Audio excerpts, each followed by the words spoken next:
എന്നിട്ട് ഓക്കെ ചോദിച്ചു പാല് കൊടുന്ന് തരുമോ? ഇന്നലെ കൊടുന്ന പാല് ഞാൻ കുടിച്ചു. പക്ഷെ ഇപ്പൊ കുറച്ച് മരുന്ന് കുടിച്ചാൽ പാല് അത്യാവശ്യമാണ്.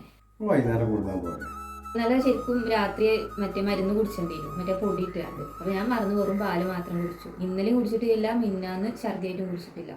ഇപ്പഴേലും കുടിച്ചിട്ടുണ്ടായി. നിങ്ങൾ ചെല്ലി നമുക്ക് ₹5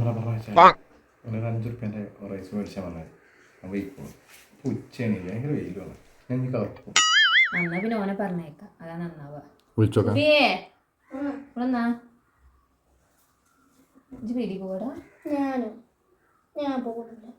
കുട്ടിന്ന് പോയി നോക്കണം. നല്ല കുട്ടിയെ, നല്ല കുട്ടിയല്ലേ, മരുന്ന് കുടിച്ചാനാണേ. കുടിച്ചല്ലടാ നമ്മളെ കുഞ്ഞുവാവൽക്ക് വേണ്ടിട്ടില്ലേ, മിസ്സിന്റെ പള്ളിന്റെ കുഞ്ഞുവാവല്ലേ. അപ്പൊ അതിന് നല്ല ആരോഗ്യം കിട്ടുന്ന പാലൊക്കെ വേണം. കുടിച്ചല്ലേ സിപ്പപ്പിന് പൈസ തരാം, ₹5 ഈ സിപ്പപ്പോ പാലിന്റെ പൈസ കുറച്ച് പൈസ മുക്കണം. A few moments later.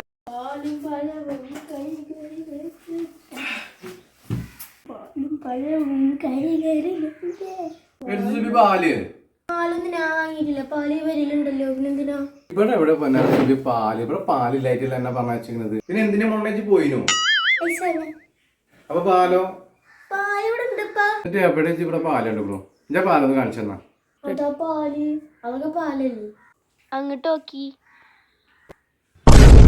തൊടുക്ക് അങ്ങോട്ട് ഇറങ്ങിയ നിറച്ച് പാലാണ്. പിന്നെ എന്തിനാ ഇപ്പൊ നമ്മള് പാല് വാങ്ങണേ? ഞാനതുകൊണ്ട് പാലൊന്നും വാങ്ങില്ല. എന്തിയെ ആ പാലാജ് എന്റെ അമ്മച്ചിക്ക് 5 മാസം പള്ളിയിലെ അമ്മച്ചിക്ക് കൊടുക്കാൻ കണ്ടത്. ഒരു മത്സ്യത്തിക്ക് പുലസ്ത്രീക്ക് കൊടുക്കാൻ പറ്റിയ പാലാജ കണ്ടെത്തുന്നത്. ഇപ്പിച്ച് നല്ല ടേസ്റ്റുള്ള, നല്ല സ്വാദിക്ഷമുള്ള, നല്ല കട്ടിയുള്ള പാൽ ഇവിടെ ഉണ്ടായിട്ട് നമ്മൾ എന്ത് ചെയ്ത് നമ്മള് പൈസ വെറുതെ മുടക്കണം. ഈ പാൽ കുടിത്താൽ പോരി. പല പൊന്നും കെട്ടി ഇവിടെ വന്നാ ഈ കടിഞ്ഞിപ്പൊട്ട ഞാൻ പറയുന്നേ കേട്ടിട്ടുള്ളൂ. പക്ഷെ എന്റെ അമ്മാന്റെ കടിഞ്ഞിപ്പൊട്ടാണ് ചിപ്പിള മനസ്സിലായി. ആജാതി പാലട കളപ്പന്നി